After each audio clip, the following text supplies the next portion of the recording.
कल मैं एक वीडियो शूट कर रहा था और उस दौरान मैंने इंस्टाग्राम का एग्जाम्पल लेके बहुत सारी चीज़ों को एक्सप्लेन करने की कोशिश की थी। बट मेरे दिमाग में बार बार एक ख्याल आ रहा था कि एक ऐप की वजह से कितनी सारी चीज़ें हैपन हो रही हैं और उस पर हम लोग का ध्यान जाता ही नहीं है। चीज़ें जैसे हाइपर सेक्सुअलाइजेशन ऑफ बॉडी जैक, ये सारी चीज़ें कहीं ना कहीं इंस्टाग्राम प्रमोट करता है। अपार्ट फ्रॉम दिस, अगर तुम एफटीए द्वारा लगाए गए एलिगेशंस के बारे में पढ़ोगे जो इंस्टाग्राम पे लगाए गए हैं, तुमको ये पता चलेगा इंस्टाग्राम कितना खतरनाक है। इंस्टाग्राम पे आए दिन एलिगेशंस लगाए जाते हैं कि ये टीनेजर की मेंटल हेल्थ खराब कर रही है, टीनेजर्स के अंदर इनसिक्योरिटी ला रही है और तरह तरह की मेंटल हेल्थ इश्यूज आ रही है। स्टिल हम लोग ये समझ नहीं पा रहे हैं कि इस ऐप का कितना बुरा इंपैक्ट हमारी लाइफ पे पड़ सकता है। इस ऐप में, इंडिया में तो बेसिकली इस ऐप का यूज केवल सॉफ्ट पॉर्न के रूप में यूज हो रहा है, जहां पर लोग अपनी बॉडी को सेक्सुअलाइज करते हैं। उसको तुम किसी फॉर्म में देखो, लोग उसको कुछ भी कहें कि हम लोग केवल डांस कर रहे हैं कुछ भी, क्योंकि इंटेंशन हम लोग को अपना इंटेंशन नहीं बता सकते हैं। केवल जो हो रहा है, हम लोग जिस तरह से चीज़ों को परसीव कर रहे हैं, मैं वही बता सकते हैं।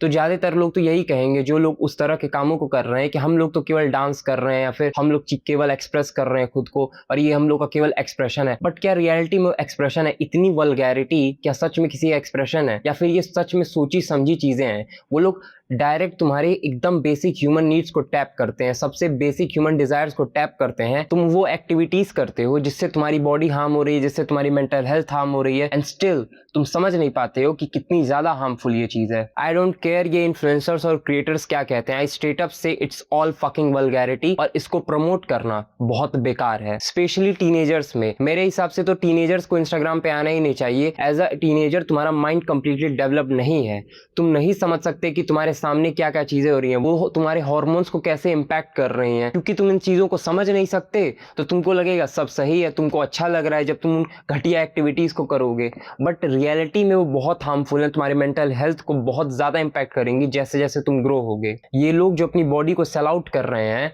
वो बॉडी उनकी 30-35 तक ही रहने वाली। उसके बाद क्या? उसके बाद की जो 35 साल जिंदगी बची है उसमें वो अपने लाइफ को लेके क्या करेंगे? कौन सी स्किल्स उन्होंने डेवलप कर ली? बहुत लोग जो पॉर्न स्टार्स होते हैं, बहुत सारे पॉर्न स्टार इसी वजह से सुसाइड कर लेते हैं, उनकी मेंटल हेल्थ खराब हो जाती है। एंड आई विल आर्ग्यू कि ऐसे लोग जो अपनी बॉडी को सेल कर रहे हैं, चाहे वो मेल्स हुए चाहे फीमेल्स हुए, उनकी mental health after 35, after 30s खराब होने वाली है। उनको एक टाइम पे ये हिट होगा कि मैंने अपनी बॉडी को सेल करके अपने लाइफ को चलाया है। और केवल बॉडी को वो सेल नहीं करते हैं, वो बॉडी में ऐसे ऐसे इनके मेडिकेशंस को लगा रहे हैं जिससे उनके फिजिकल हेल्थ पे भी इम्पैक्ट होगा, उनकी मेंटल हेल्थ पे इम्पैक्ट होगा। सो आई अगेन हम्बली रिक्वेस्ट, जो भी ये वीडियो देख रहा है, प्लीज मेरे भाई इंस्टाग्राम यूज करना छोड़ दो। अगर तुम अपनी लाइफ में बेटरमेंट चाहते हो, इंस्टाग्राम लीव करके एक बार देखो। तुम्हारे पास बहुत टाइम है, तुम बहुत सारी चीजें एक्सप्लोर कर सकते हो, and may be it is possible कि तुम अपनी लाइफ में बहुत ज्यादा ग्रो करो।